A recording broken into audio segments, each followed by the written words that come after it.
Saya termasuk kiai yang kalau ngelepas haji, mungkin yang haji itu mangkel. Karena saya tidak pernah muji-muji haji, meskipun saya melepas orang haji. Umumnya kiai kalau ada orang haji kan dilepas haji mabrur, tidak ada lain balasan kecuali surga. Itu ngenes ketika si kiai pidato tadi ternyata ngenes. Ngenesnya seakan-akan surga itu hanya milik yang haji. Mana koyo kula sepundi Gus wong kula ora kelar kaji. Semenjak itu setelah saya jadi kiai ya dendam juga. Akhirnya setelah saya jadi kiai kalau ngaji orang yang haji mabrur balasannya surga, orang yang fakir sabar juga surga, orang yang sering dimarahin istri juga surga. Kata pokoknya surga terus. Sampai yang mau haji itu, Gus gimana kok bakas kita kok sama dengan mereka? Ya karena saya ada ulama pesanan kata begitu. Bismillahirrahmanirrahim. Subhanaka la ilma lana illa ma 'allamtana innaka antal alimul hakim. Allahumma shalli wa sallim ala sayyidina Muhammad wa ala alihi wa sahbihi ajmain. Amma ba'du. Yang sangat saya hormati Dekan Fakultas Kedokteran UGM, juga tri dari Profesor Zaini, Profesor Ova Amelia, yang terhormat Dr. Naini, Dr.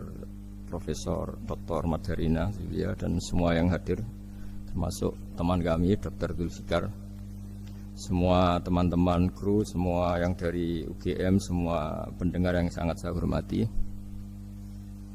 Saya tidak akan cerita tentang perspektif kesehatan karena ini wilayah yang menangani kesehatan.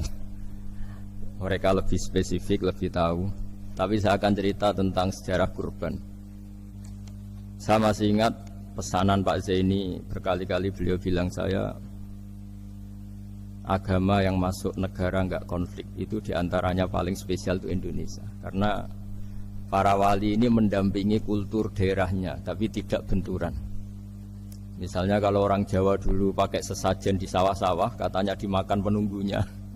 Ya penunggunya sawah itu kalau dulu ya pikirannya itu makhluk gaib.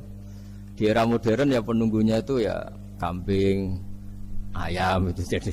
Ya memang yang makan itu akhirnya. Tapi dulu itu aneh diistilahkan dimakan penunggunya. Kalimat penunggu itu apa ya gak jelas, apa dengan tanda petik apa penunggu betul gak jelas. Wali-wali datang tidak mengkafirkan itu, tapi terus dirubah jadi sedekah ke tetangga-tangga. Jadi kultur itu enggak dilawan, tapi cukup diubah. Jadi makani demit menjadi sedekah ke tetangga. Nah cerita kurban juga seperti itu. Dulu tokoh-tokoh Quraisy, penunggu Ka'bah, itu dulu sudah ndak tauhid, sudah musyrik kalau dalam bahasa agama. Itu di mana-mana termasuk kebutuhan pokok manusia itu kalau kumpul-kumpul itu makan-makan. Itu mulai dulu. Terus korbannya itu ya pasti perempuan mulai dulu. Jadi hanya bagian masak, boleh makan nanti ngenteni luwian itu, ngenteni bekas-bekasnya. Sehingga yang nyortir Abu Jahal CS itu. Jadi yang kurban harus hewannya bagus, spesial, bahkan nggak boleh dikawinkan. Hewan yang mau dikorbankan itu nggak boleh dikawinkan, nggak boleh pernah dikendarai, nggak boleh pernah dipakai bajak sawah dan sebagainya. Semuanya serba spesial. Nanti dikorbankan di Ka'bah, yang dijual Ka'bah. Nah pertanyaannya, Ka'bah ini nggak pemakan daging, yang untung ya ketua-ketuanya ini, karena Ka'bah tidak doyan daging. Dan itu ya di atas namakan Allah, ini demi taqarrub ilallah, demi itu. Sehingga mereka bilang waqalu hadhihi an'amu wa harsun hijrul la yat'amuha illa man nasa'u bi za'mihim. Ini hewan kurban harus spesial dan yang berhak makan hanya orang-orang spesial, yaitu para penunggu Ka'bah, para sadanatul bait. Tapi karena mereka sudah tidak benar, tidak jujur, Islam mau merubah tradisi itu.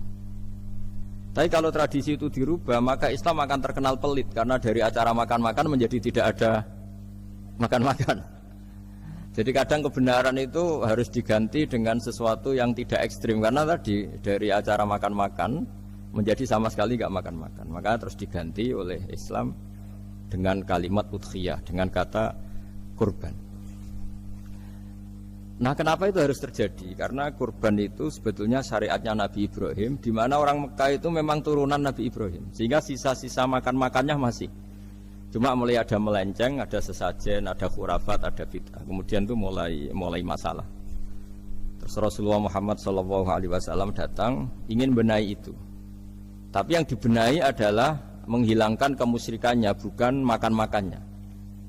Akhirnya diganti oleh udhiyah.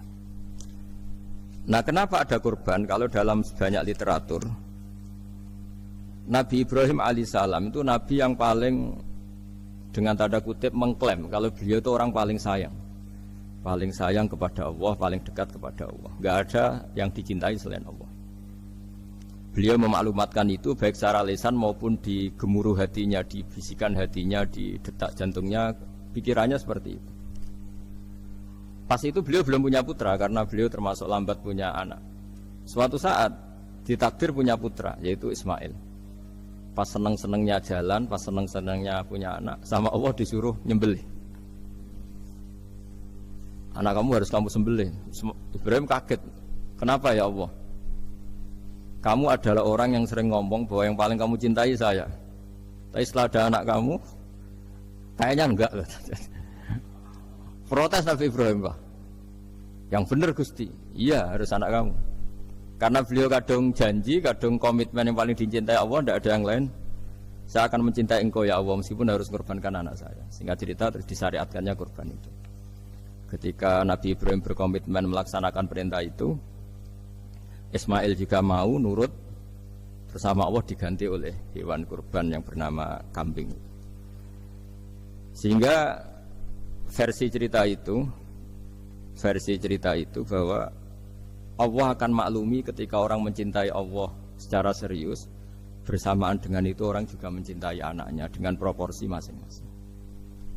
Itu di khazanah-khazanah yang saya baca. Versi kedua, tapi ini nanti nggak perlu dipertanyakan. Nanti kalau UGM tanya itu versi yang paling baik, yang paling benar gimana? Yang tanya juga bid'ah, yang jawab juga bid'ah nanti.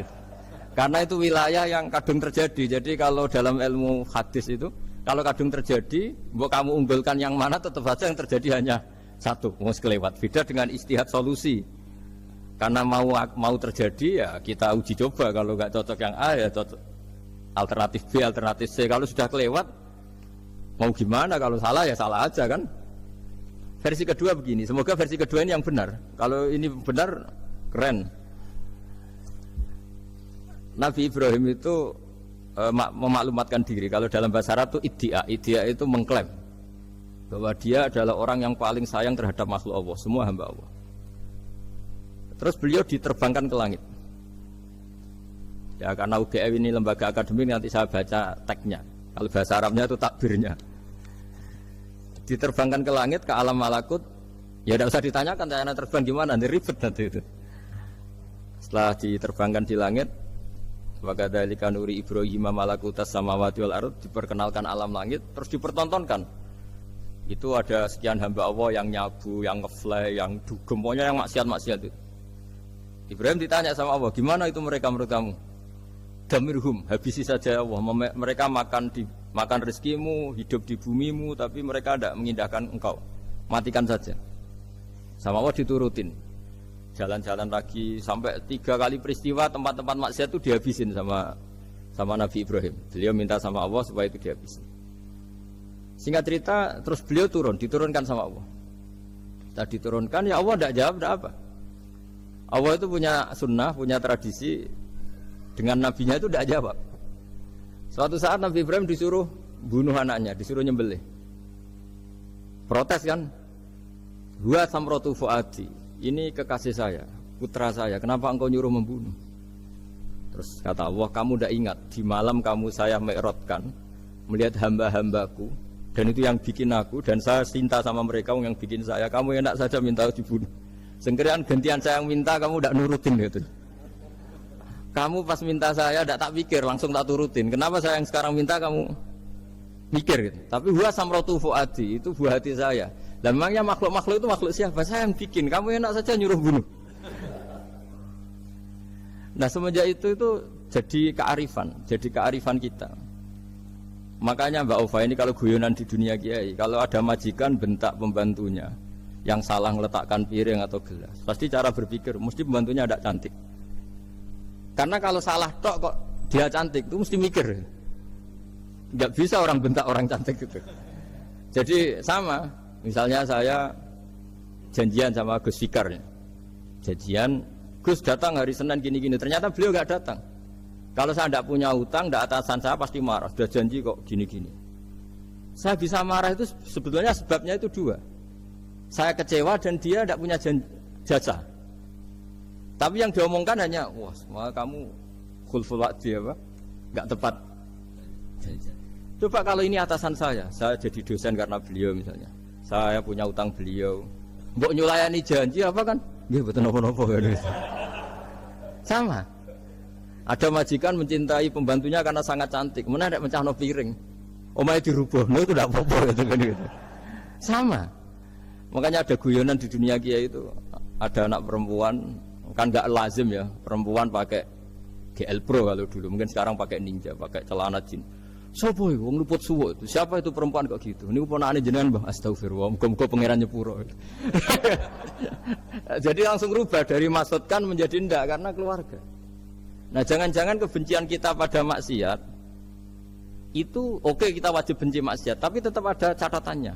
Plus yang maksiat itu tidak orang yang terkait dengan kita. Coba kalau yang maksiat itu orang yang terkait dengan kita, itu anak kita, ponakan kita, mungkin istri kita, paling mintanya ya Allah ampuni, ampuni. Sama-sama maksiat, yang satu minta dihabisin, yang satu kita minta diampuni. Fair gak kita sebagai manusia? Tidak fair. Tidak fair. Nah, ya iya gak fair ya. Apa ya fair? Mikir. Makanya kalau ada guyonan, ya itu tadi. Ada supir salah dimarahin, pasti supir ini belum pegang rahasia.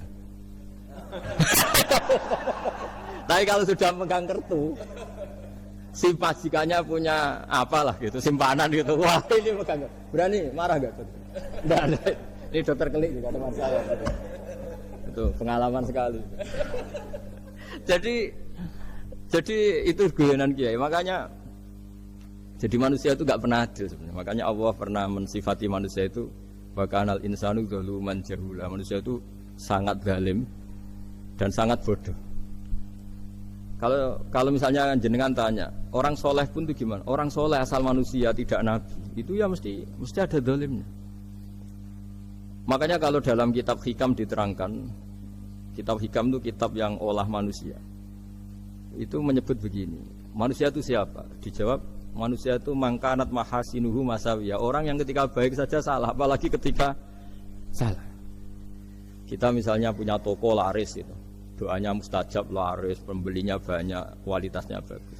Pasti ada toko sekeliling yang megap-megap karena orang sekarang ke kamu kan gitu. Sama di kampus ya gitu, kalau ada kampus besar yang lain pasti ke masjid terhalangi karirnya. Di semua. Sehingga orang supaya terus merasa salah, Rabbana dzalamna anfusana, meskipun kita sedang benar pun. Saya termasuk kiai yang kalau ngelepas haji, mungkin yang haji itu mangkel. Karena saya tidak pernah muji-muji haji, meskipun saya melepas orang haji. Umumnya kiai kalau ada orang haji kan dilepas haji mabrur, tidak ada lain balasan kecuali surga. Saya itu karena pernah kecil, pernah dengerin masyarakat. Itu ngenes ketika si kiai pidato tadi ternyata ngenes. Ngenesnya seakan-akan surga itu hanya milik yang haji. Anak koyok kula sepudi Gus wong kula ora kelar kaji. Semenjak itu setelah saya jadi kiai ya dendam juga. Akhirnya setelah saya jadi kiai kalau ngaji orang yang haji mabrur balasannya surga, orang yang fakir sabar juga surga, orang yang sering dimarahin istri juga surga. Kata pokoknya surga terus. Sampai yang mau haji itu, Gus gimana kok bahas kita kok sama dengan mereka? Ya karena saya ada ulama pesanan kata gitu. Jadi artinya gini, ketika Anda muji ibadah haji jangan kira yang ngenes tidak banyak, yang ngeluh juga banyak karena mereka ada takdir gak mampu haji. Itu hebatnya Islam. Islam juga datang dengan solusi-solusi. Misalnya Jumatan itu hajinya orang miskin. Orang yang ingat Allah mulai subuh sampai matahari terbit juga sama dengan umroh. Jadi karena tidak semua orang itu mampu haji. Jadi itu Islam. Jadi nanti tak bacakan. Jadi versi kedua itu Nabi Ibrahim diperingatkan Allah bahwa tidak seperti itu cara mengelola hambaku. Nah, Islam ini kata Allah anit tabi' millata Ibrahim hanifa. Referensinya Islam, mentornya Islam itu Nabi Ibrahim. Sehingga kita alhamdulillah punya sejarah wali songo. Saya punya orang tua Kiai Nur Salim itu sayang sekali sama umat. Mbah Mun juga gitu. Saya sama Profesor Zaini itu sudah mulai tahun 2000, terus tiap hari ketemu juga nggak pernah kecewa. Beliau itu pernah disalahpahami, mungkin Bu Ova belum dengar ini. Pernah disalahpahami karena beliau itu tangan kanannya kan agak kuat. Jadi kalau ngambil papa itu pakai tangan kiri. Itu pernah disalahpahami ya, mungkin orang hasud karena tidak mengkonfirmasi langsung mengklaim beliau itu kiai profesor, kalau apa-apa pakai tangan kiri. Kira-kira pertanyaan sunnah rasulnya mana kan gitu. Beliau itu ya hanya corong Jawa itu berambang, agak nangis tapi tidak sampai keluar air mata tapi berambang. Terus beliau bilang gini ke saya seharusnya gimana Mas Pak? Ya kalau Pak Zaini ingin jadi wali ya tidak usah menjelaskan. Kalau Pak Zaini ingin menjelaskan berarti ingin diakui makhluk. Tapi kalau nggak dijelaskan mereka salah paham terus. Tapi cepat jadi wali karena sudah mulai mengabaikan apa kata mereka. Tapi kalau menjelaskan ya enggak, ya lama jadi walinya. Tapi bagusnya orang nggak salah paham. Pak Zaini tertawa-tawa. Jadi wali apa enggak? Jadi saya tuh lama sekali sekamar dengan beliau ada di Badan Wakaf ya Mas Fajar ya. Badan Wakaf yang atas itu kan dulu tempatnya Pak Rektor kan kosong. Nah itu kita tempati sama Pak Zaini bertahun-tahun tiap hari diskusi. Dan nggak pernah ceritanya beliau itu penting. Karena seneng guyon, memang khasnya ulama itu seneng guyon.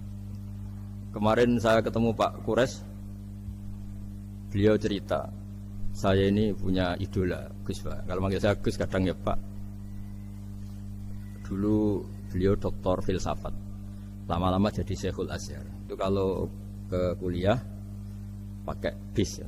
kata Pak Kures pakai bis. Suatu saat di Al Azhar itu kan beda dengan di yang lain ya, agak-agak modern.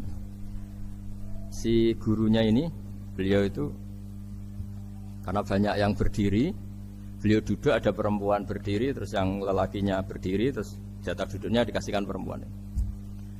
Perempuannya itu pakai pakaian yang agak minim, agak seksi lah, agak minim. Terus si Syekhul Azhar tadi saat itu belum Syekhul Azhar, punya 2 permen. Ini ceritanya Pak Kures punya 2 permen terus. Yang satu sudah dibuka, yang satu masih bungkusan masih ditawarkan. Silakan Mbak kamu milih yang mana? Milih yang masih itu. Padahal bukanya itu supaya lebih gampang. Ternyata milih yang masih bungkusan. Kenapa Mbak? Ya ini lebih steril karena pakai bungkus. Oh iya. Itu pelajaran itu. Terus Pak Kures nantang saya. Gus Pak punya enggak cerita tandingan? Wah kalau saya kebalikannya Pak. Di kereta itu ada Cina, enggak khitan ya. Ketemu sama kiai kampung. Terus, kenapa khitan? Enggak khitan juga sama gini-gini gitu. Terus dikasih pisang.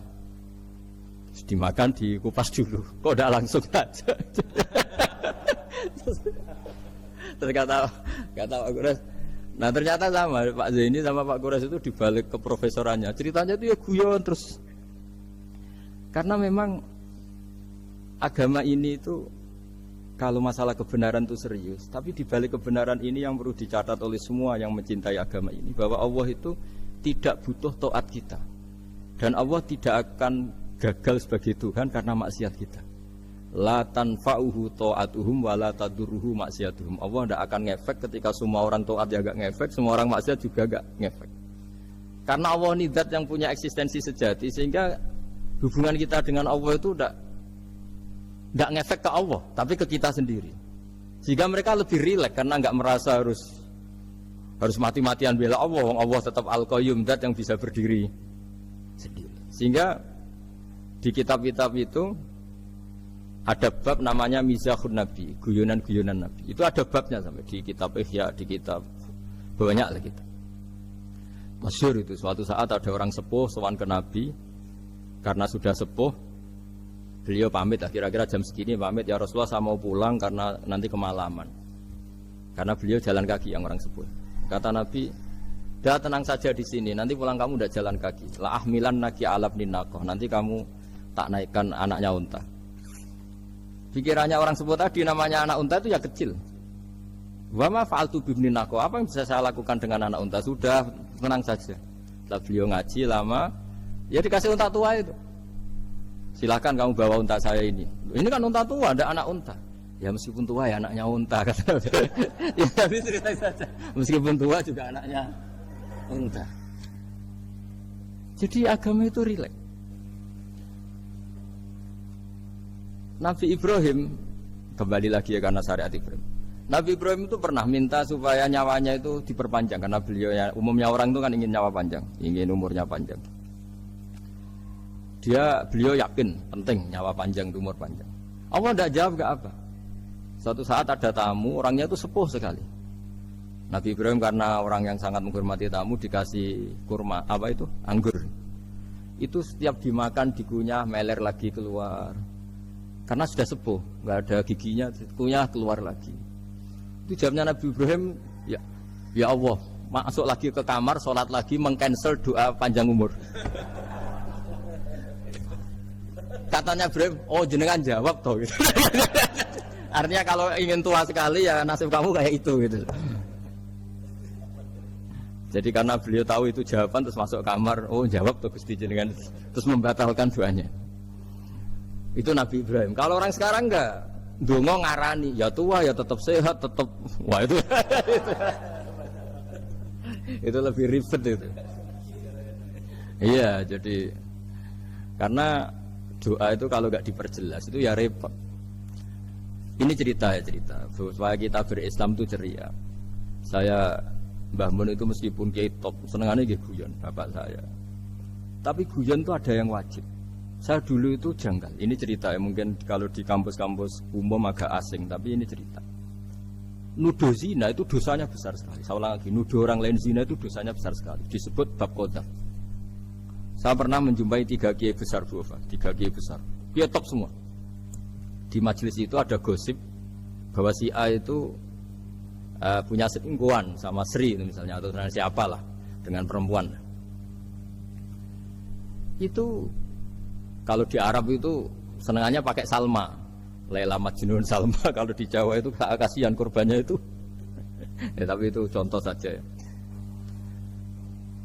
Itu si Kiai 3 tadi gak ngefek, malah tanya gini, loh apa perempuannya cantik? Wah cantik sekali Mbah. Cantiknya sampai kayak apa? Malah bicara cantiknya perempuan. Saya itu ya pertama iskal. Ini kiai kok bakas orang apa? Cantik. Orang ayu ya. Setelah majelis itu bubar, yang penggosip tadi ya yang gosip ini gak kiai, yang pembisiknya ada kiai, yang gosip ini gak kiai. Cuma kiai 3 ini posisi mendengar. Tapi malah tanya cantiknya tadi. Singkat cerita setelah orang itu pulang bilang gini, Gus. Itu kalau saya bilang iya dengan gosip itu, saya ikut qadzaf, saya ikut menuduh orang lain zina. Itu dosa besar. Selain itu saya kiai, kalau saya bilang iya dianggap membenarkan. Maka untuk mengalihkan nggak bicara nuduh, jadi guyon tadi. Jadi guyonnya itu, karena kalau kita tadi bilang iya, artinya mengiyakan. Dan itu artinya qadzaf, punya dosa besar karena nuduh orang lain zina. Diperparah dia kiai besar, kan orang menjadi percaya karena yang ngomong bukan penggosip lagi, tapi ya. Maka dialihkan tadi, loh ayo nucung. Sampai segitunya kearifan. Sehingga dulu ketika Ma'is itu seorang sahabat yang pernah salah besar. Itu Nabi ketika beliau ada gosip salah gitu ya, Nabi masih jangan-jangan kamu hanya mimpi, Cung. Jangan-jangan kamu hanya megang tapi tidak sampai zina. Sampai terakhir Nabi tanya, "Afi aklikaseun, jangan-jangan otak kamu itu sudah agak error."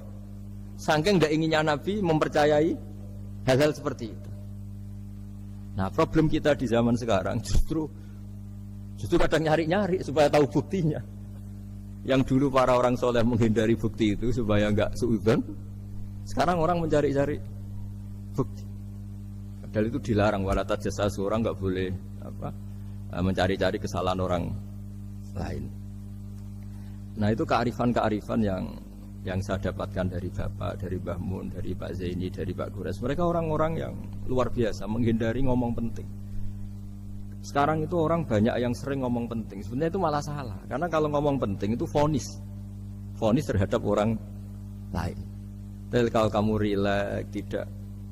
Nabi dulu tuh rileks sekali. Ketika beliau ngaji gini, terus ada pemuda lewat bawa cangkul mengabaikan pengajian Rasulullah.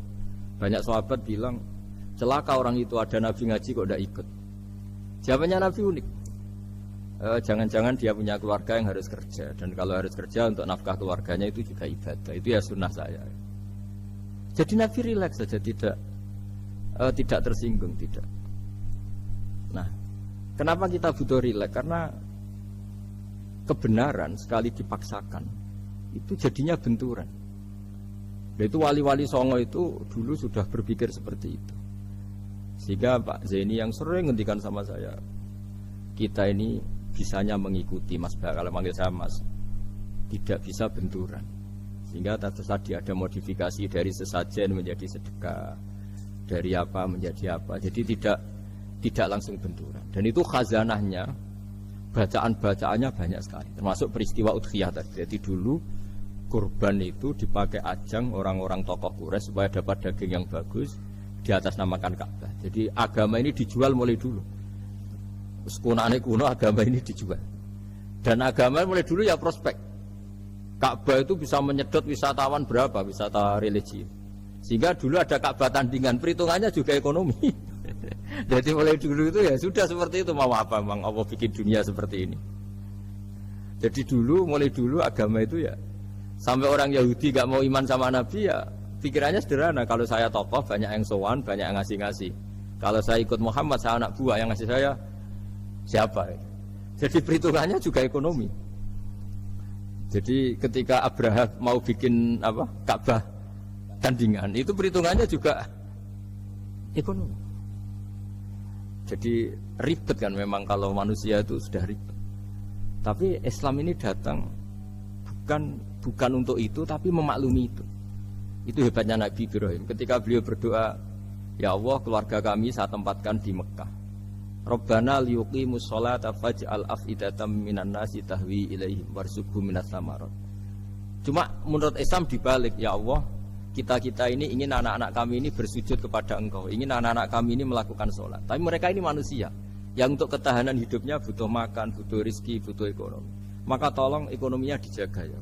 Jadi dibalik, demi sholat menjaga ekonomi. Jangan dengan demi ekonomi meninggalkan sholat.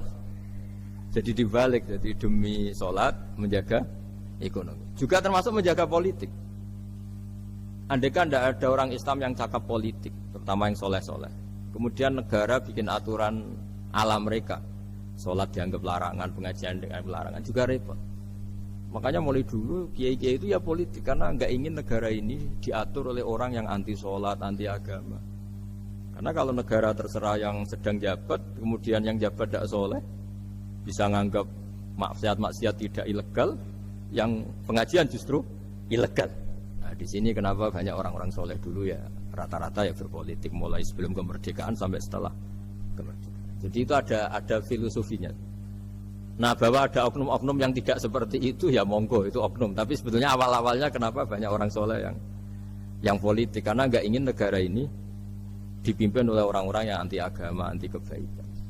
Sehingga berkahnya apa? Berkahnya negara ini berkonstitusi secara Islami. Meskipun tidak negara Islam, tapi tadi hak asasi manusia terjaga, hak belajar, hak beragama, hak ibadah. Coba bayangkan kalau kita jadi korut, Korea Utara kan pusing. Jadi, nah itu uniknya, lagi-lagi ini cerita uniknya. Itu mulai dulu itu tidak ada benturan. Ketika ada Masumi, ada Partai NU, ada macam-macam. Muhammadiyah datang di Jogja itu Mbah Ahmad Dahlan itu teman dekatnya Mbah Hasyim. Saya tahu banyak tentang, namanya dulu Darwis. Itu dulu ngajinya sama pernah buyut-buyut Qiyami di sini. Dulu ngaji Mbah Soleh Darat, Mbah Ahmad Dahlan sama siapa itu Mbah Hasyim. Ketika di Mekah yang Mbah Ahmad Dahlan ngaji Syekh Khotib Minangkabau itu ya sama Mbah Hasyim. Nah kebetulan Mbah Ahmad Dahlan hidup di Jogja yang zaman itu sudah khurafatnya kayak apa, karena ada sistem agama yang sangat, menurut beliau sangat jauh dari Islam yang murni. Terus beliau revolusinya seperti itu. Yang Mbah Hasyim nempat di Jombang. Nah itu kan murni ilmu sosial, murni muqtadul hal. Terus beliau punya metode yang berbeda, tapi nggak masalah, mulai dulu nggak masalah. Kemudian jadi kalau yang kadang-kadang memasalahkan tuh ya memang yang nggak tahu masalah. Sebenarnya dulu itu ya biasa aja, karena ya itu urusan metode, urusan. Saya teruskan masalah udhiyah. Jadi yang diceritakan Nabi Ibrahim tadi, bahwa benci seseorang kita atas namakan maksiat itu tidak segampang itu. Karena jangan-jangan kebetulan yang maksiat itu keluarga kita. Apakah kita punya kebencian yang sama saat yang maksiat itu keluarga kita, atasan kita, teman kita? Ya kayak tadi. Kalau saya corong Jawa dibelanjani janji, ada orang janji sama saya nggak tepat waktu, saya bisa marah, itu pasti sebabnya jelas. Itu bawaan saya nggak berjasa sama saya. Kalau kata dokter Kelik nggak cantik ya. Tapi kalau itu orang yang misalnya rektornya bilang, maaf ya saya tidak bisa datang hari ini, tidak apa-apa. Pasti manut itu. Atau yang nyulain janji kiai itu, so nggak merasa teko itu. Ini betul apa-apa. Gayanya aja kita marah karena full waktu apa, ingkar janji. Sama. Intinya Nabi Ibrahim itu coba kalau yang maksiat itu anak kamu berharap saya ngasih tobat kan, bukan langsung tak habisin kan. Intinya Allah ingin bilang ke Nabi Ibrahim, andai kan yang maksiat itu anak kamu, ingin saya menghabisi apa tak kasih tobat? Ya kasih tobat ya. Ya seperti itu saya yang bikin. Maka di Al Azhar sana kalau cerita orang-orang alim itu masyhur. Ada tempat maksiat mau dihabisin sama orang-orang yang sangat keras. Ketemu Syekh Mutawalli Sa'rawi, ditanya, andai kan mereka mati saat maksiat, itu mereka ke surga apa ke neraka? Ya ke neraka. Terus ditanya sama Syekh Mutawalli, kalau mereka ke neraka, akan adzalika muradan Nabi? Apa seperti itu yang digadaki Nabi, umatnya mati terus masuk neraka karena belum tobat? Tidak, Nabi inginnya mereka tobat dulu. Ya sudah, jangan dihabisi. Kamu berproses ikut mentobatkan mereka. Kebetulan ini mau mendengar. Jadi kita lunak, kita baik itu ya semuanya ingin la'allahum yarji'un, semoga mereka kembali, mereka tobat. Bukan lunak dengan arti mengakui maksiat itu satu kebaikan, itu yang bahaya. Kalau lunak sampai mengakui itu maksiat itu kebaikan, itu bahaya sekali. Tapi kita lunak karena kita ingin berproses untuk bertobat. Karena tadi kalau kita punya nurani itu mesti, andai kan yang maksiat itu anak kita atau teman dekat kita atau orang yang berjasa sama kita, apa kita bisa tegas? Kira-kira gimana? Bisa kamu tegas sama anak kandung? Berat. Ditantang minggat saja pusing. Ya makanya terus ini saya baca teks aslinya ya, supaya mungkin sebagian yang punya kitabnya atau memang punya tradisi akademik supaya mendengar ini. Saya baca ini versi yang kedua ini di kitab Hikam. Kitab Hikam juga termasuk kitab pegangan para kiai, halaman 4 juz 2. Diredaksikan gini, waqat adzaballahu ta'ala, ini masih tentang kurban. Waqat adzaballahu ta'ala khalilahu Ibrahim fi ba'di mawatinihi al-azimah. Jadi Allah kalau dalam bahasa Arab memberi teguran itu namanya takdib. Makanya kalau orang nakal itu, kalau orang Jawa bilang kurang ajar. Sebenarnya ajar itu kan tahun ajaran baru. Ajar itu kan barang baik. Ya kan disebut tahun ajaran baru. Pengajaran, ajar itu kan barang. Jadi kalau kurang ajar berarti kurang baik. Itu bahasa Arabnya orang yang kurang ajar perlu diajari. Itu kalau orang Arab bilang ditakdib. Diwarai toto kromo, diadabkan. Jadi belum punya adab diadabkan. Itu udah, tapi tentu Nabi Ibrahim nggak sampai kurang ajar. Ini kan cerita bahasa ya. Jadi kalau sebenarnya ajar itu udah buru-buru kurang ajar, berarti orang ini kurang pelajaran, kurang. Tapi di Jawa itu agak salah kaprah. Kalau kurang ajar itu ekstrim. Misalnya duduk di meja itu disebut kurang ajar. Sebenarnya ada se-ekstrim itu. Saya teruskan ya. Terus wa 'allamahu kaifa yatakhallaqu bihadzal khuluqil karim inda tilaihi alal asrar. Terus disebutkan anak Ibrahim annahu arhamul khalqi qol farafa'ahu wa ta'ala hatta asyrafa ala ahlil ardi. Nabi Ibrahim diterbangkan ke langit sehingga melihat di bumi yang maksiat-maksiat itu. Faqala ya rabbi damirhum, habisi saja. Terus faqala wa ana arhamu bi ibadi minka ya Ibrahim ihbit fala'allahum yatubun wa yarji'un. Jadi setelah permintaannya semua dikabulkan, dihabisin sama Allah, terakhir cobalah kamu sekali-kali dakwah ke mereka. Kamu belum pernah dakwah kok tahu-tahu minta mereka dihabisin. Coba kamu dakwah Jangan-jangan mereka mau kembali. Nah terus sebagian cerita itu terus diteruskan ketika suatu saat Ibrahim akhirnya diminta menyembelih putranya. Inni arafil manami anni atfahu kafangdur madza tara. Falamma tashammara lidzalik wa akhadha sikin biyadi qala Allahumma hadza waladi wa thamratu fuadi wa habbun nasi ilayya. Ya Allah, ini buah hatiku, ini orang paling saya cintai. Kenapa engkau menyuruh ini supaya saya bunuh? Terus beliau dijawab sama Allah, ama ta'lamu anni rahimun bi ibadi kama anta syafiqun bi waladik. Fa idza sa'altani ihlaka 'abdi as'aluka dzabha waladik wahidan bi wahidin. Jadi kalau dulu kamu minta supaya hamba saya tak habisin karena maksiat, sekarang saya juga minta kamu menghabisi anak kamu. Tapi ini kan anak saya, sama itu hamba saya yang bikin juga saya. Nah semenjak itu Ibrahim dianggap sebagai bapak kasih sayang. Karena semenjak itu terus beliau orang yang paling sayang. Sampai ada 3 nabi yang menjadi metodenya Rasulullah SAW sebagai mentornya. Kalau Nabi Nuh melihat kemaksiatan langsung bilang, Rabbi la tadzar alal ardi minal kafirina dajjaro, habisi semua ya Allah. Tapi kalau Nabi Ibrahim apa? Faman tabi'ani fa innahu minni wa man asani fa innaka ghafurur rahim. Orang yang ikut saya ya karuan kelompok saya, dan yang sebelum ikut semoga engkau mengampuni. Tentu lewat proses dakwah, lewat proses. Nah, Wali Songo, kembali ke Wali Songo dan para guru-guru kita, itu seperti itu semua. Jadilah Islam yang di Indonesia, Islam rahmatan lil alamin, itu konstruksinya ya dari ilmu-ilmu seperti itu. Bacaannya seperti itu. Karena ternyata kita tegas tadi ujung-ujungnya karena itu tidak cantik, tidak atasan kita, tidak berjasa sama kita. Kamu kalau ada supir telat, supir kok telat datang kantor gitu, pasti supir itu belum pegang rahasia. Setelah pegang rahasia tak jamin aman itu meskipun telat. Karena lebih ngeri pasti. Artinya manusia itu kayak apa ngeklaimnya tegas, disiplin, objektif. Kira-kira iya apa enggak? Enggak lah kayaknya ya.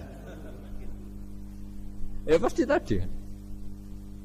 Ya itu yang makanya bapak saya kalau guyon sama saya itu, kalau umumnya orang itu kalau di dunia kiai muji istiqomah. Istiqomah itu konsisten jadi imam masjid, konsisten jadi guru, jadi apa. Kalau bapak itu sering guyon ke saya, iku istiqomah apa mau digenti wong liya katanya.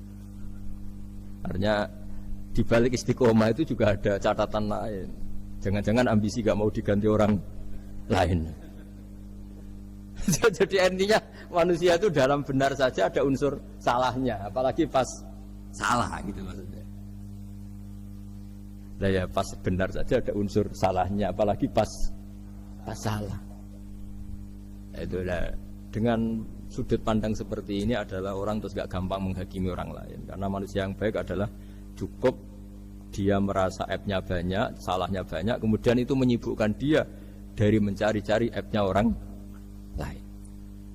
Makanya kalau dalam cerita Ibrahim alaihissalam, karena kurban itu identik dengan syariatnya Nabi Ibrahim. Ini saya punya catatan yang kemarin tak baca juga di Jakarta. Itu suatu saat Nabi Ibrahim itu didatangin orang Majusi dulu. Orang Majusi itu ya tidak beragama. Singkat cerita Nabi Ibrahim itu terkenal kaya dan suka menghormati tamu. Dulu tamu itu sangat penting dihormati karena dulu nggak ada warung, terus padang pasir. Kalau sekarang itu ya wajib dihormati tapi tidak wajib-wajib banget. Karena biasanya sudah marung di mana-mana. Sudah marung di mobilnya bawa apa? Bekal. Kalau dulu di padang pasir kalau tamu nggak dihormati bisa mati betul. Kadang 2 hari perjalanan itu nggak makan nggak apa karena di padang pasir warung nggak ada, nggak bisa ngopi-ngopi ya. Sehingga kalau menghormati tamu dulu itu pahalanya luar biasa ngasih makan itu. Kalau sekarang ya pahalanya biasa aja karena ya tamunya makannya ya biasa aja karena sudah kenyang duluan itu. Singkat cerita orang ini datang ke Ibrahim minta dikasih makan. Nabi Ibrahim mengatakan kamu syaratnya harus Islam dulu, kalau enggak katanya makan. Karena Ibrahim itu seorang nabi dan beliau komitmennya seperti itu, si tamu tadi putus asa. Akhirnya walla itu ya sudah meninggalkan Ibrahim. Setelah beberapa jangkah Allah bilang ke Nabi Ibrahim, orang itu umurnya berapa tadi bilang ke kamu? 50 tahun. Pernah enggak orang itu kelaparan? Kata Allah, enggak, baru ini kelaparan.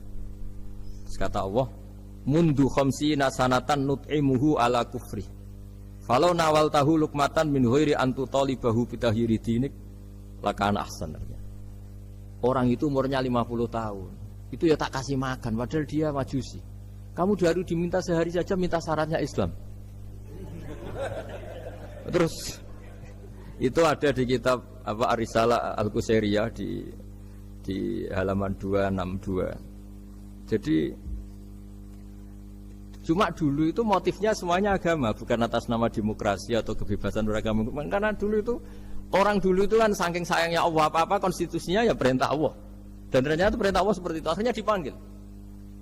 Kemana ya majusi ke sini tak kasih makan. Majusinya kan kaget. Ada apa? Kenapa kamu rubah? Ditegur Tuhan.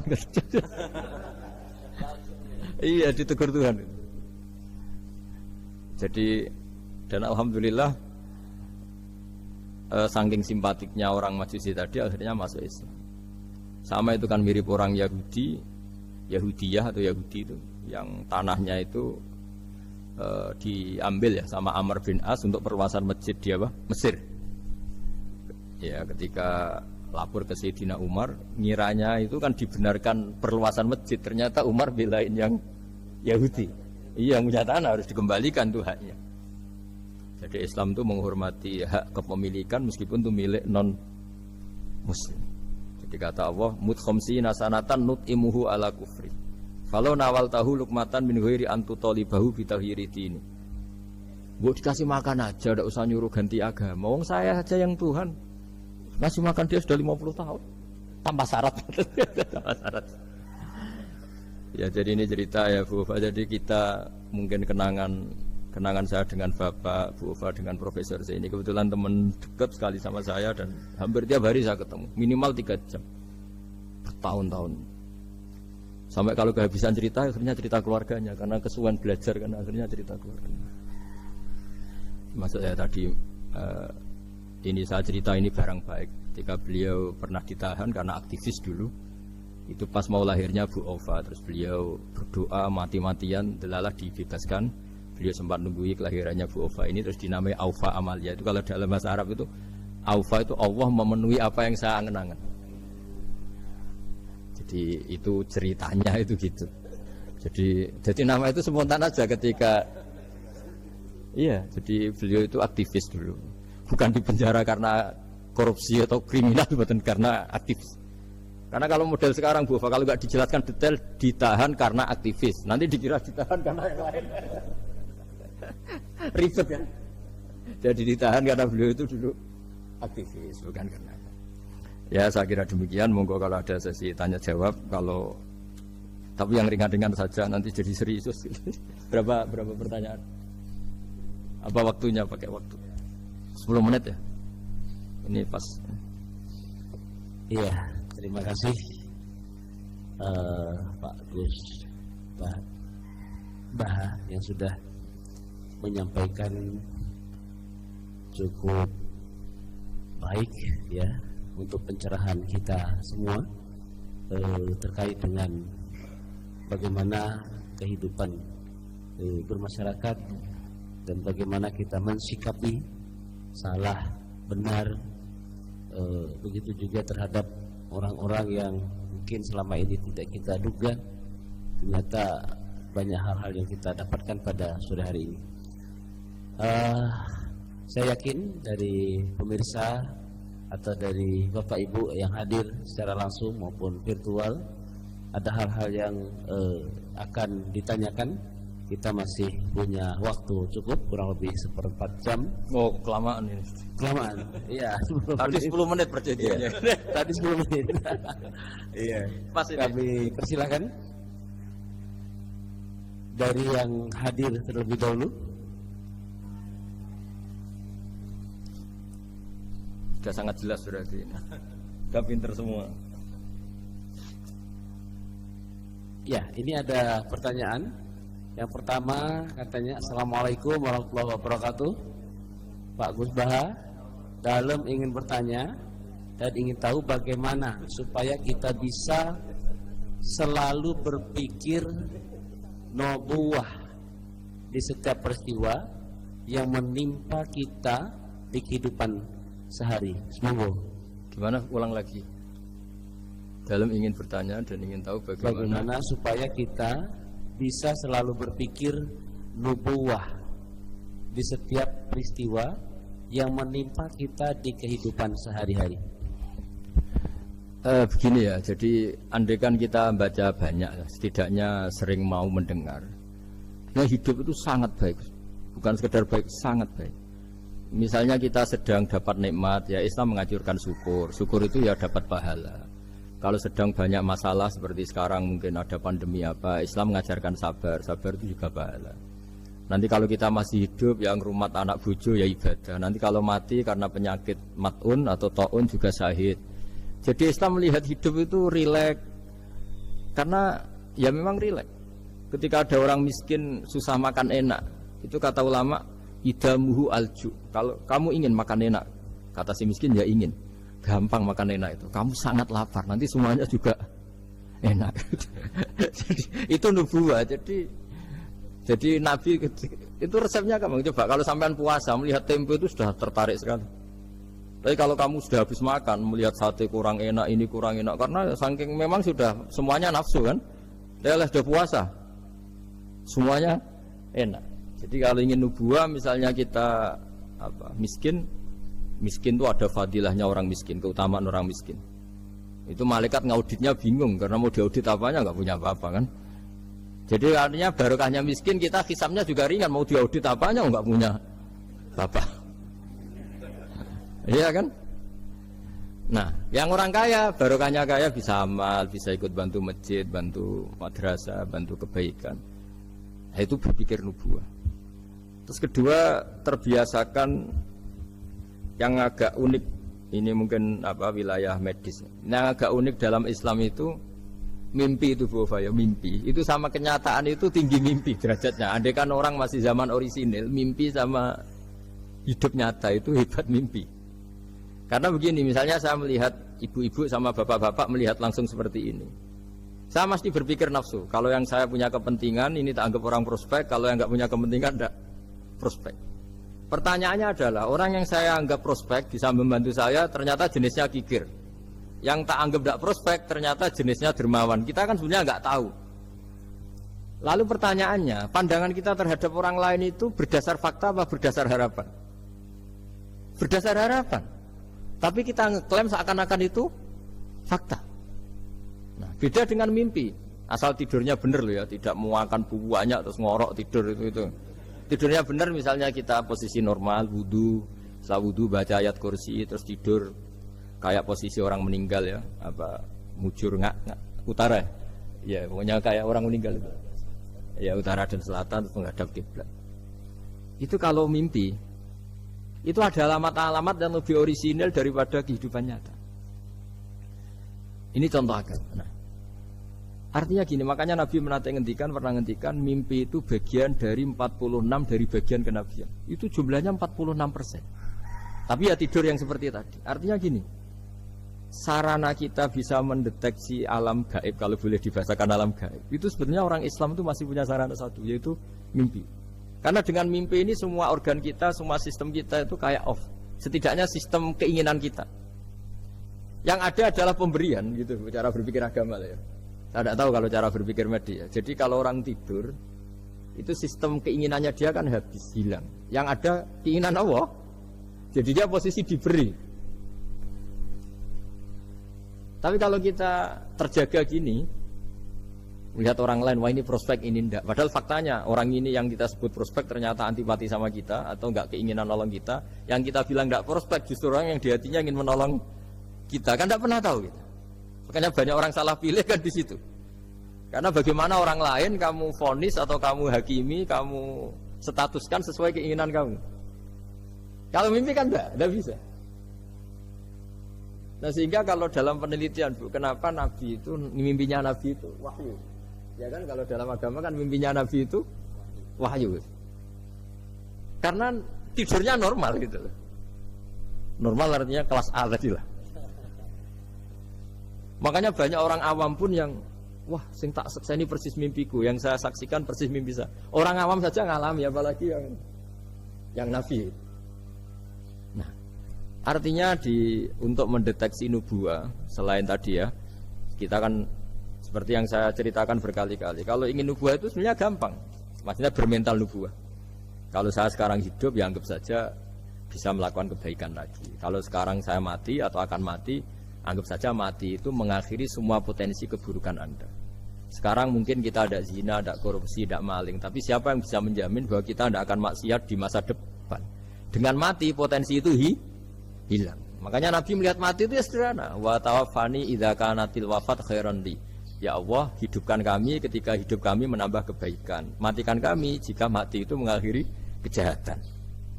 Jadi Allah maj'alil hayata ziyadatan li fi kulli khairin wal mauta rohatan li min kulli syarrin. Ya Allah, ketika saya hidup, dianggap saja ini potensi menambah kebaikan. Kalau saya mati, dianggap mawon mengakhiri semua kejahatan. Sehingga ya mati itu pasti baik. Makanya kalau ada koruptor, ada preman mati, kalau kiai-kiai saya baik ya, sampai orang-orang tidak ikhlas. Baik di mana orang penjahat gini? Padahal kiainya di hatinya, ya baik sekarang tidak penjahat lagi, sudah mati. Nah itu ada ilmunya sebenarnya, karena kematian itu punya sisi positif. Orang tidak bisa jahat lagi. Ya saya kira dulu. Oke, ini ada pertanyaan berikutnya, Pak Sa. Ketika kita menyembelih sapi atau kurban yang kita kurbankan, kalau dilihat tampilan itu sehat ya, namun ketika disembelih itu ada beberapa bagian, misalnya hati, limpa itu terpesi cacing. Apakah yang sebagian terpesi ini membatalkan syarat kita kurban? Setelah itu apakah kita akan mengganti hewan atau bagaimana? Kalau Islam ya, Islam kan istilahnya masyhur itu ya dalam pegangan ilmu usul fikih. Nahnu nahkumu bidzahir, kita ini hanya berpegangan yang kita lihat. Jadi kalau secara medis, secara apa sudah diperiksa oleh dokter-dokter hewan dinyatakan sehat, ya itu sah.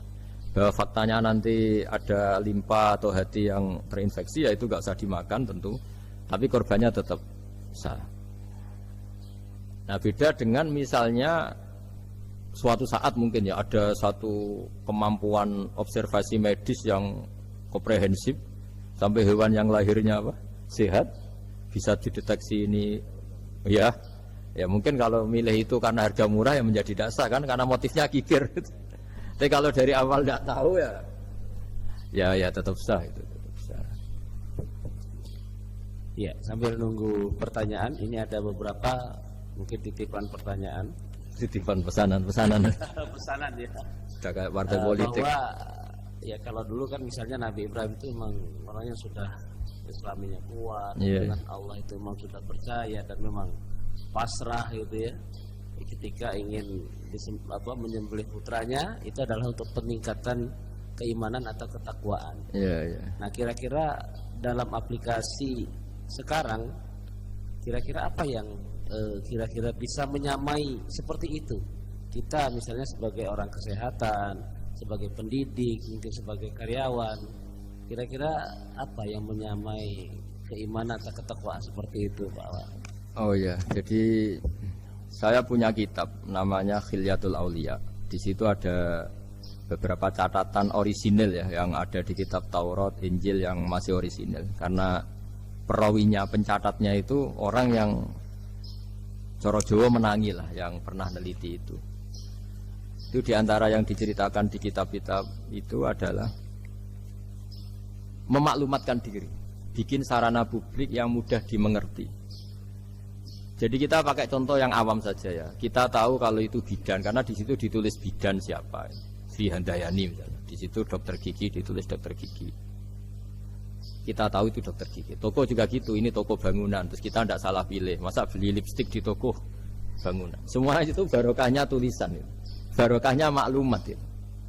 Nah, dulu yang dituhankan itu berhala. Berhala itu barang fisik muncul. Akhirnya nggak ada pilihan lain orang menyembah berhala karena itu yang dimunculkan. Sehingga agama ini syaratnya harus muncul. Yuzhirahu ala dini kulli. Agama ini harus muncul. Zuhur itu maknanya muncul, makanya dikatakan waktu sholat duhur karena di mana waktunya sangat jelas, karena maknanya duhur itu muncul. Nah, Nabi Ibrahim itu nabi yang setiap malam munajat. Itu doanya gini, ya enggak doa ya, kayak bergumam emosi. Tapi emosinya Nabi. Ya Allah, dunia ini tidak fair. Engkau zat yang begitu penting. Engkau Tuhan yang mengatur alam raya ini. Kemudian orang tidak mengenali engkau. Coba betapa buruknya bangsa Indonesia kalau nggak tahu kalau presiden itu Pak Jokowi misalnya.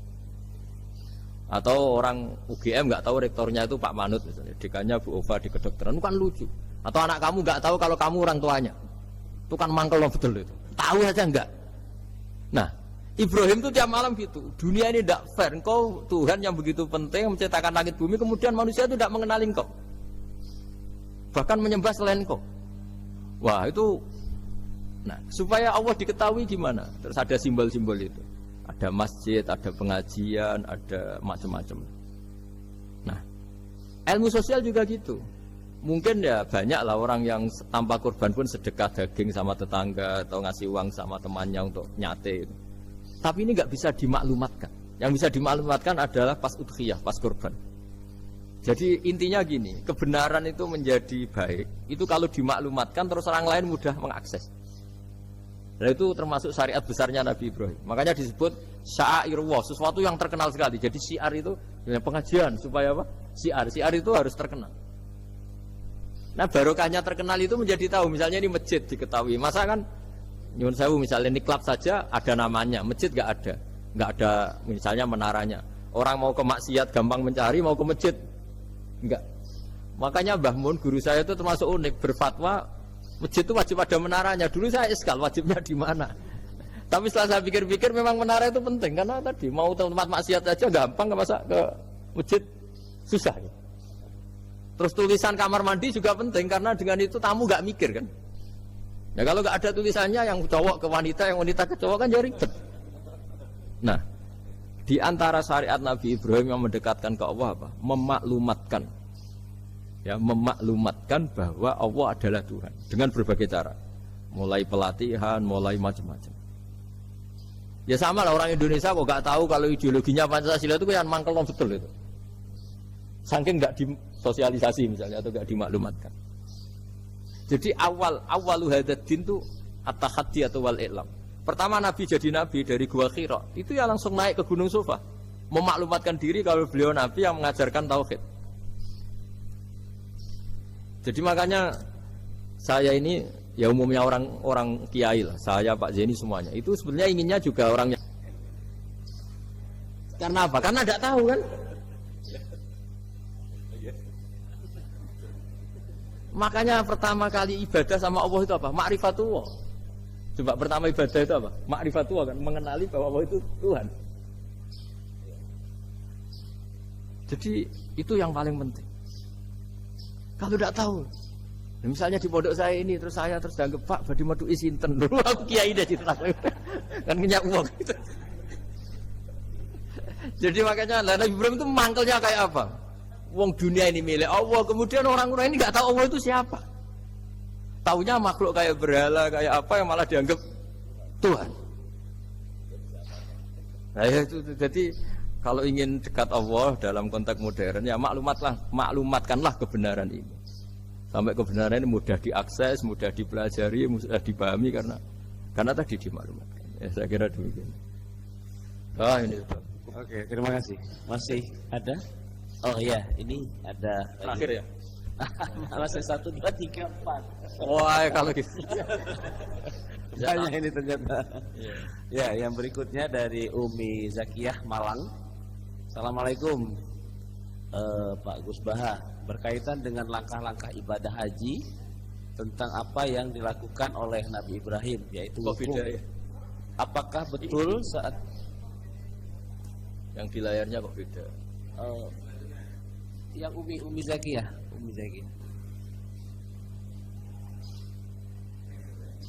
Next.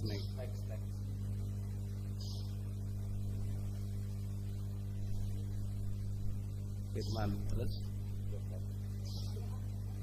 Iya. Harus dibatasin. Oh iya. Iya nanti kita batasi. Kok nanti ya? Ini soalnya sangat menarik ini. Iya. Ini ada Dewi Ismi. Apakah benar?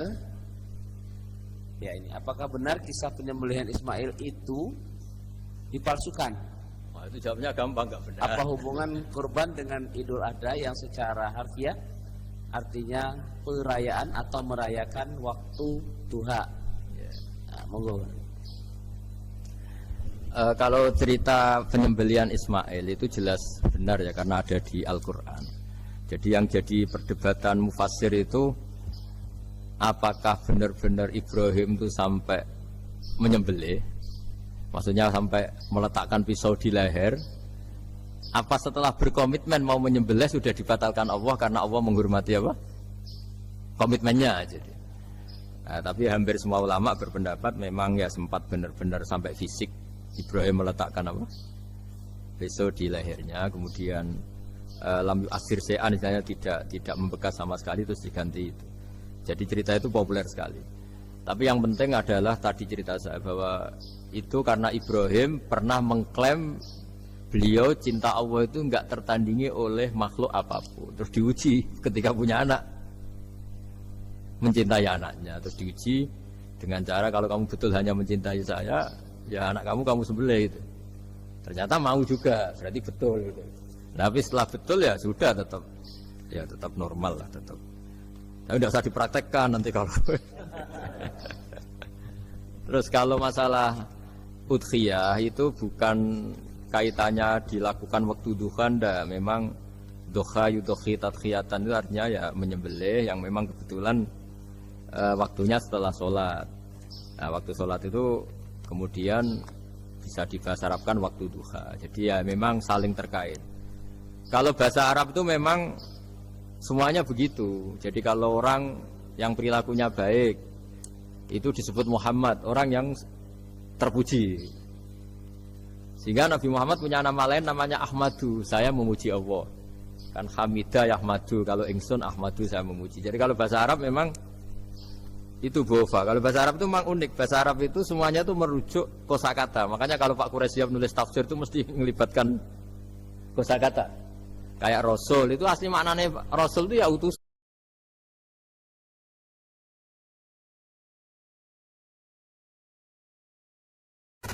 Dapat istrinya orang. Kalau bareng yang korban kan harus sama suaminya orang kan. Ya saya bilang gitu. Ya Allah itu tidak kayak yang kamu pikirkan gitu. Kalau dia ikhlas ya nanti kan tetap ke surga itu ya gampang saja lah, harus seperti itu. dia bayangkan. Yang jelas memang kaedahnya gitu ya. Kalau satu sapi cukup untuk 7 orang. 7 orang itu bisa keluarga, bisa orang yang kita amali ya. Karena memang Islam mulai dulu itu membolehkan orang amal untuk orang lain. Jadi dulu ada orang, ya Rasulullah, orang tua saya ini sudah sepuh. Beliau sangat ingin haji, tapi kalau haji nggak bisa karena sudah tidak bisa berkendara unta. Kata Nabi, ya sudah kamu saja yang haji sebagai ganti bapak kamu. Sehingga idza mata ibnu Adam ingkoto amalu itu termasuk anak yang soleh, sodako dan apa. Memang mulai dulu Islam itu ada beberapa hal yang amal itu bisa diamali pada orang lain. Awaladin solihin yatullah, terus adalah beberapa. Nah korban juga gitu. Biasanya anak-anak yang soleh itu perasaannya dulu bapak kami miskin, nggak mampu berkorban, nggak mampu akikah. Biasanya anaknya terus melakukan itu untuk bapaknya. Nah memang jadi perdebatan ulama, apakah kemudian mayit ini dapat pahalanya enggak? Jawabannya gini, kalau mayit itu orang soleh dapat. Kalau nggak soleh, itu kemungkinan dapat kecil. Misalnya gini, ada mayit yang zaman hidup itu antipati ngamal. Kok enak, duitku sing ilang wong liya nyate gitu. Dia mentalnya mental kikir yang beranggapan kok kenaan tetangga kami, uang kami yang habis, orang lain yang nyate. Terus dia mentalnya gitu dibawa mati. Kemudian anaknya soleh berkorban untuk bapaknya. Lah yang seperti ini ada potensi gak sampai karena dia tidak pernah punya niat. Itu beda dengan orang yang zaman hidup memang ingin korban, cuma secara ekonomi tidak mampu. Makanya pentingnya innamal a'malu binniyat itu di situ. Amal itu terserah niat.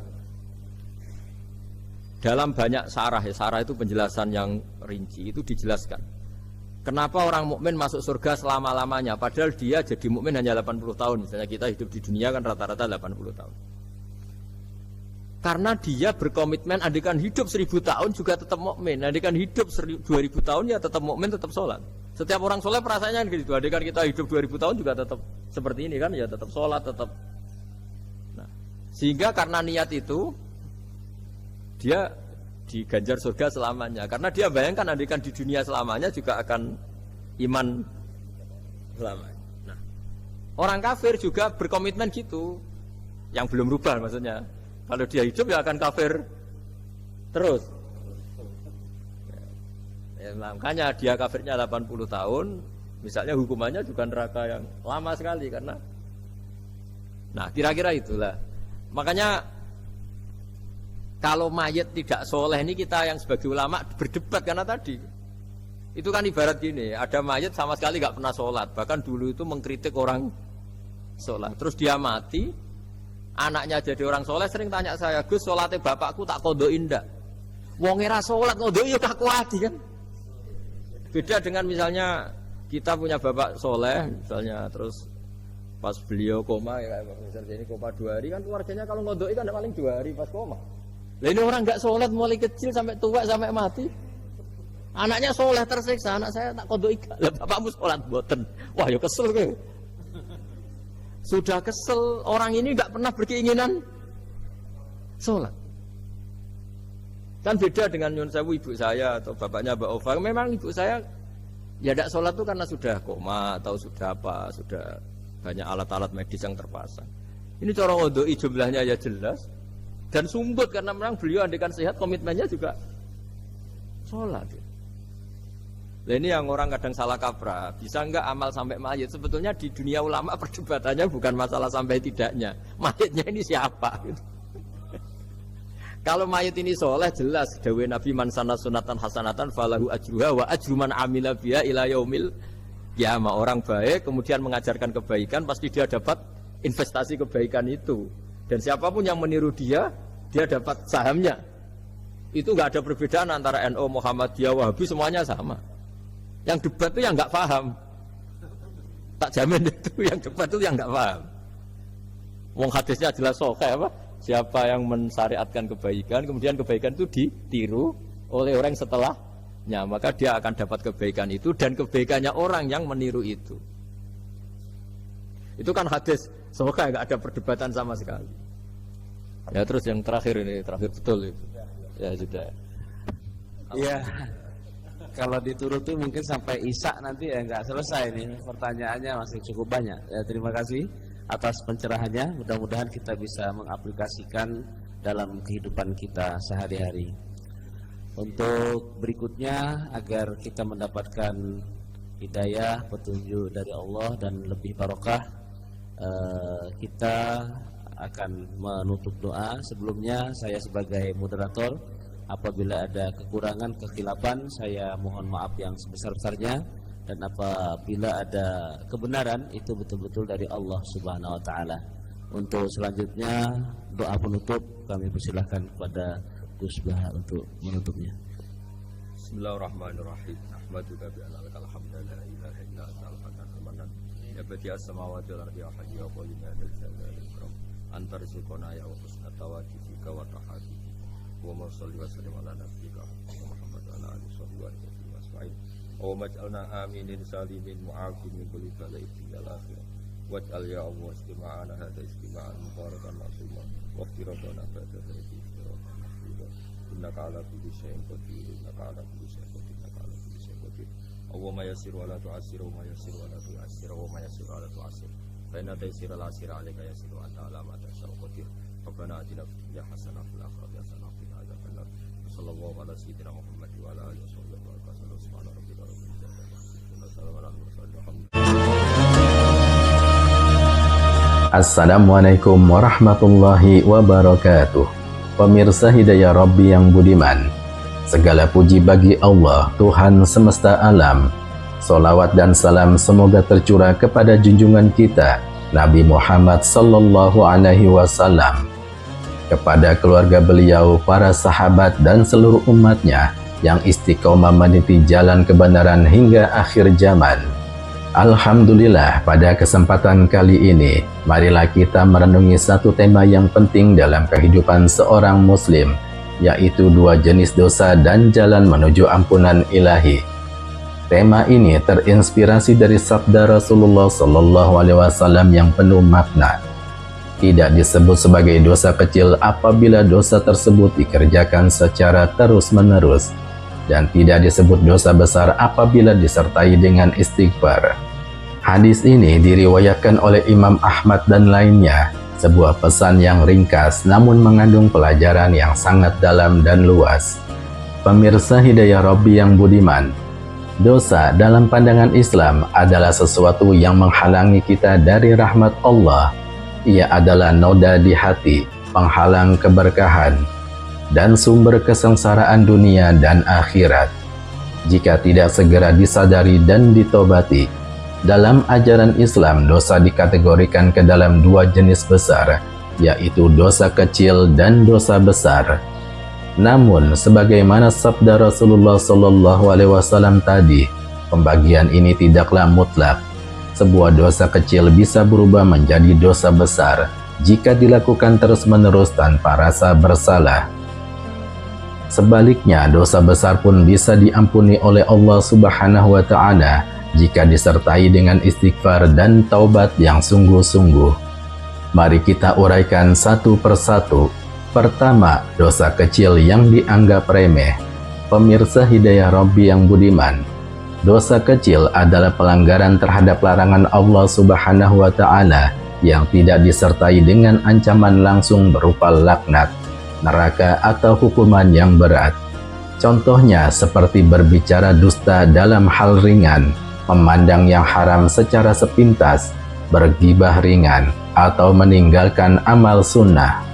Namun ingat, dosa kecil ini bukanlah berarti bisa disepelekan. Dalam sebuah riwayat dari Abdullah bin Mas'ud radhiyallahu anhu, beliau berkata, sesungguhnya seorang mukmin melihat dosanya seperti gunung yang siap runtuh menimpanya, sedangkan orang fajir melihat dosanya seperti lalat yang hinggap di hidungnya, lalu ia usir begitu saja. Hadis riwayat Imam Bukhari. Itulah bedanya hati yang hidup dan hati yang mati. Mukmin sejati selalu merasa takut meski terhadap dosa kecil. Pemirsa Hidayah Rabbi yang budiman, jika dosa kecil dilakukan terus-menerus, maka ia bukan lagi kecil. Ia menjadi besar karena menunjukkan sikap meremehkan Allah Subhanahu wa Ta'ala. Perbuatan yang diulang-ulang tanpa istighfar menunjukkan bahwa hati telah menganggapnya bukan masalah. Bayangkan jika kita setiap hari berdusta kecil, menunda sholat, atau berkata kasar kepada keluarga, apakah Allah tidak melihatnya? Apakah malaikat tidak mencatatnya? Allah Subhanahu wa Ta'ala berfirman dalam Al-Quran yang artinya, dan kamu mengira hal itu perkara yang ringan saja, padahal itu di sisi Allah adalah besar. Quran Surat An-Nur ayat 15. Inilah bahayanya meremehkan dosa kecil. Kedua, dosa besar yang terampuni dengan taubat. Pemirsa Hidayah Rabbi yang budiman, sementara itu, dosa besar adalah perbuatan maksiat yang jelas dilarang dalam syariat, disertai ancaman keras dalam Al-Quran dan Sunnah, seperti syirik, durhaka kepada orang tua, menghabisi nyawa orang, berzina, mencuri, memakan riba, dan sebagainya. Namun pemirsa yang budiman, kabar gembiranya adalah Allah Maha Pengampun. Tidak ada dosa besar yang tidak bisa diampuni jika pelakunya bertobat dengan sungguh-sungguh. Allah Subhanahu wa Ta'ala berfirman dalam Al-Quran yang artinya, katakanlah, wahai hamba-hambaku yang melampaui batas terhadap diri mereka sendiri, janganlah kalian berputus asa dari rahmat Allah. Sesungguhnya Allah mengampuni semua dosa. Dialah yang Maha Pengampun, Maha Penyayang. Quran Surat Az-Zumar ayat 53. Subhanallah, betapa luasnya rahmat Allah. Bahkan dosa sebesar gunung jika disertai tobat akan diampuni. Lalu, apa itu tobat yang sebenarnya? Pemirsa Hidayah Rabbi yang budiman, Tobat bukan sekedar mengucapkan astagfirullah. Tobat harus memenuhi syarat sebagai berikut. Pertama, menyesali dosa yang telah dilakukan. Kedua, berhenti dari perbuatan dosa itu. Ketiga, bertekad tidak akan mengulanginya lagi. Dan yang keempat, jika menyangkut hak orang lain, maka wajib dikembalikan atau meminta maaf. Sebagai contoh, mari kita renungkan kisah sahabat yang mulia, Ka'ab bin Malik radhiyallahu anhu, yang tidak ikut serta dalam perang Tabuk tanpa uzur. Rasulullah Shallallahu Alaihi Wasallam marah kepadanya dan dua sahabat lain, hingga Allah menurunkan ayat yang menyatakan bahwa tobat mereka diterima. Selama 50 hari mereka dijauhi oleh semua orang. Mereka benar-benar merasakan beratnya konsekuensi dosa, namun tetap sabar dan bertobat, hingga akhirnya Allah mengampuni mereka. Dalam Al-Quran, Allah Subhanahu wa Ta'ala berfirman yang artinya, dan terhadap 3 orang yang ditangguhkan penerimaan tobat mereka hingga ketika bumi terasa sempit bagi mereka. Kemudian Allah menerima tobat mereka agar mereka tetap dalam tobatnya. Sesungguhnya Allah, dialah maha penerima tobat lagi maha penyayang. Quran Surat At-Taubah ayat 118. Pemirsa Hidayah Rabbi yang budiman, janganlah kita menunda-nunda tobat. Kita tidak tahu apakah besok kita masih punya waktu. Jangan tunda sampai tua, jangan tunda sampai sakit, jangan tunggu sampai di penghujung usia, karena tidak ada yang menjamin kita akan sampai ke sana. Imam Hasan Al-Basri rahimahullah pernah ditanya, apakah tobat itu? Beliau menjawab, tobat adalah menyesali masa lalu, meninggalkan dosa saat ini, dan bertekad kuat tidak akan kembali kepada dosa itu di masa depan. Sungguh Allah maha penyayang, namun kita jangan menantang kemurahannya. Jangan berpikir, saya akan maksiat dulu nanti saya tobat. Itu bukan tobat, itu mempermainkan Allah Subhanahu wa Ta'ala. 3. Bahaya meremehkan tobat. Pemirsa Hidayah Rabbi yang budiman, salah satu tanda hati yang sakit adalah merasa aman dari dosa, merasa nyaman di dalam maksiat. Seseorang yang merasa aman dari azab Allah, maka dia telah tertipu oleh dunia. Allah Subhanahu wa Ta'ala mengingatkan, maka apakah mereka merasa aman dari makar Allah? Tidak ada yang merasa aman dari makar Allah kecuali orang-orang yang merugi. Quran Surat Al-A'raf ayat 99. Ketahuilah bahwa setan akan menipu manusia secara bertahap. Ia membuat dosa besar terlihat biasa dan dosa kecil dianggap tidak penting. Inilah jebakan yang harus kita waspadai. Keempat, kisah nyata yang menggugah. Pemirsa Hidayah Rabbi yang budiman, ada sebuah kisah nyata yang menyentuh. Seorang pemuda di Timur Tengah hidup dalam kemaksiatan. Ia suka minum, berzina, dan malas sholat. Suatu hari ia mengalami kecelakaan mobil yang parah. Dalam kondisi koma, ia bermimpi bertemu dengan seorang lelaki bersorban putih yang berkata kepadanya, "Waktumu hampir habis. Allah masih memberimu kesempatan, bertobatlah."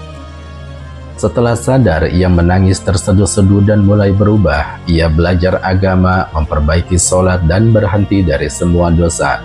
Hari ini ia menjadi seorang dai yang aktif menyeru ke jalan Allah. Semua itu karena satu kesempatan yang diberikan Allah Subhanahu wa Ta'ala. Pemirsa Hidayah Rabbi yang budiman, jangan tunggu teguran dari Allah dalam bentuk musibah. Mari kita buka lembaran baru dari sekarang.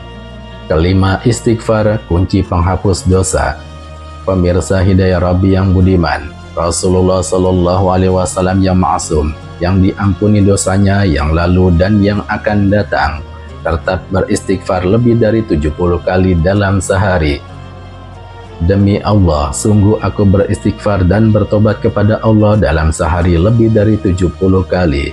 Hadis riwayat Imam Bukhari. Kalau Rasul saja begitu, bagaimana dengan kita? Mari biasakan lisan kita dengan istighfar. Dan biasakan pula sholat tobat di tengah malam. Menangislah dalam doa kita. Curhatkan dosa kita kepada Allah. Sesungguhnya Allah senang mendengar rintihan hambanya. Pemirsa Hidayah Rabbi yang budiman, ingatlah bahwa hidup ini singkat. Dunia ini bukan tempat tinggal, tapi tempat singgah. Jangan biarkan dosa-dosa kecil menumpuk dan jangan berputus asa dari dosa besar. Rahmat Allah lebih luas dari langit dan bumi. Mari kita jaga diri kita dari dosa sekecil apapun. Jangan biasakan hati kita dengan maksiat. Jangan abaikan panggilan Allah untuk kembali, karena boleh jadi hari ini adalah hari terakhir bagi kita. Wallahu a'lam bishawab. Wallahul muwaffiq ila aqwamit thoriq. Wassalamualaikum warahmatullahi wabarakatuh.